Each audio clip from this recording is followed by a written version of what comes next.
பின்பு பளிங்கைப்போல் தெளிவான ஜீவ தண்ணீருள்ள சுத்தமான நதி தேவனும் ஆட்டுக்குட்டியானவரும் இருக்கிற சிங்காசனத்திலிருந்து புறப்பட்டு வருகிறதை எனக்கு காண்பித்தான்.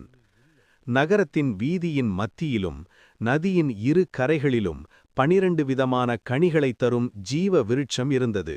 அது மாதந்தோறும் தன் கனியை தருகிறது. அந்த விருட்சத்தின் இலைகள் ஜனங்கள் ஆரோக்கியமடைய ஏதுவானவைகள். இனி ஒரு சாபமும் இருக்காது.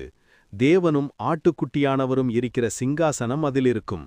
அவருடைய ஊழியர்காரர் அவரை சேவித்து அவருடைய சமூகத்தை தரிசிப்பார்கள். அவருடைய நாமம் அவர்களுடைய நெற்றிகளில் இருக்கும். அங்கே இராக்காலம் இருக்காது. விளக்கும் சூரியனுடைய வெளிச்சமும் அவர்களுக்கு வேண்டாது. தேவனாகிய கர்த்தரே அவர்கள் மேல் பிரகாசிப்பார். அவர்கள் சதா காலங்களிலும் அரசாளுவார்கள். பின்பு அவர் என்னை நோக்கி, இந்த வசனங்கள் உண்மையும் சத்தியமுமானவைகள்.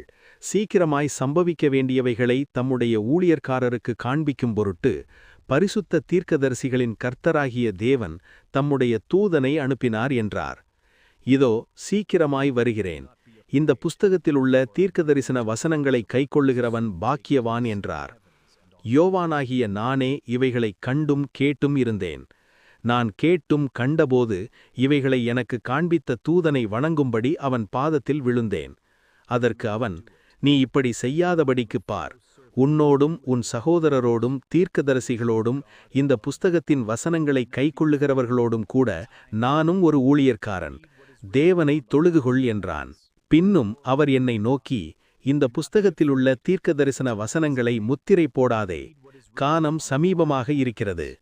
அநியாயம் செய்கிறவன் இன்னும் அநியாயம் செய்யட்டும்.